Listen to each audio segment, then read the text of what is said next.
અમારું સુરત એશિયામાં સૌથી ઝડપથી વિકાસ પામતું શહેરની હરોળમાં આવે છે. સૌથી વધારે જો ઓવરબ્રિજ હોય તો એ સુરતમાં છે. છતાં પણ ટ્રાફિકની સમસ્યા તમે જુઓ.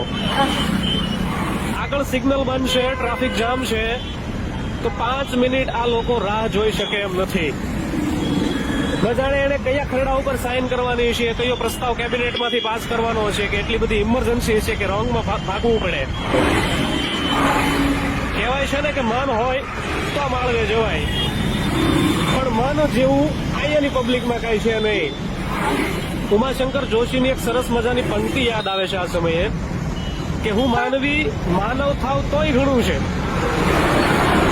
પણ આપણે માનવી થવાનું છે જ નહીં.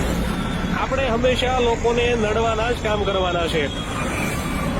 2024નું નવું વર્ષ શરૂ થઈ ગયું, શુભકામનાઓ લોકોને પાઠવી દીધી, પણ એક નાનો એવો સંકલ્પ ન લઈ શક્યા રોંગમાં નહીં જવાનો. આ લોકોને રાષ્ટ્રપતિ મેડલથી સન્માનિત કરવા જોઈએ. મને એવું લાગે છે કે વિશ્વમાં કદાચ આપણે ડંકો આવી રીતે જ વગાડ્યો હોય છે.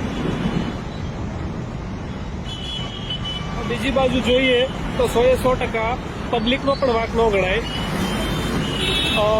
ક્યાંક ને ક્યાંક મહદઅંશે ટ્રાફિક વિભાગ અને પ્રશાસન પણ જવાબદાર ગણાય.